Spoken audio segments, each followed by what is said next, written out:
Dr. Mehmet Oz is about the last person you'd ever think of as having a health scare. But as he announced on the Dr. Oz show yesterday, doctors found a precancerous polyp during his first routine colonoscopy. And he's here to explain exactly what that is and why this test may have saved his life. Wonderful to see you. I'm glad that everything is okay, because you really gave us all a scare, and I know you gave yourself one. And I'll tell you, it's like a bullet whizzing by your head. And Yeah. I've done these procedures. I know what these polyps look like. And I was lying there half dazed. All of a sudden, I look at the screen and realize, my goodness, that's a precancerous polyp. What's that doing there? Well, we have that. Let's show people, because you're right. Your reaction was said it all. This is it.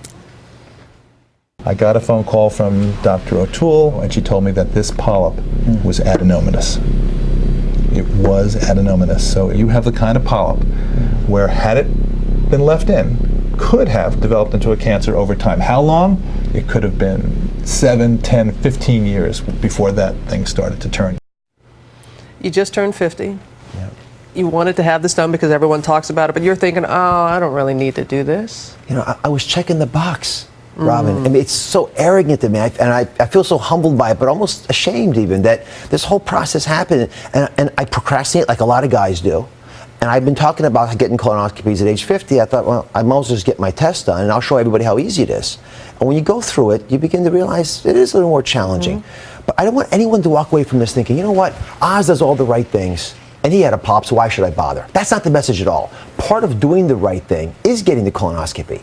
And by the way, if I hadn't been doing the right things, maybe the pop would have been larger. So the real takeaway message for everyone to hear, and I know it was true for you too, Robin, is you can do all the right things, and your dealt cards that sometimes aren't the ones you expected. The key issue is to make sure that you know what you can know, and getting colonoscopy takes away one of those big mysteries of your body. Well, we were talking off camera, and we are feeling the same thing about you feel a little embarrassed because you feel like you're doing the right things, and instead of do something wrong, doctor told me it won't prevent you from getting cancer, but boy, it's going to help you beat it. It's going to help you fight it. And so that's a real message, and making your message. But to be a little more specific about what was found and what's going to happen going forward with you. So there are two kinds of polyps in the colon. Some are not a big deal. They're sort of like skin tags. The other ones, like this adenomatous polyp, are precancerous.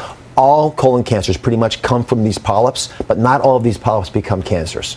So I was not a great patient. The prep was not perfect. So I'm going to go back in 3 months, and Dr. Lepuc, who's that wonderful gastroenterologist who helped me with this, is going to re-look in there to make sure that we didn't miss any polyps. And then after that, I'm to the 5-year plan, I hope. So I won't ever be normal, and I have to share this information with the family because they're now at high risk as well. But across the board, I feel lucky. I'm blessed that I had this thing. As crazy as it sounds, the show saved my life because it got me to get my colonoscopy on time. And you've heard from a lot of people since that time. They saw you do this, and so they were putting off their colonoscopy and did it too.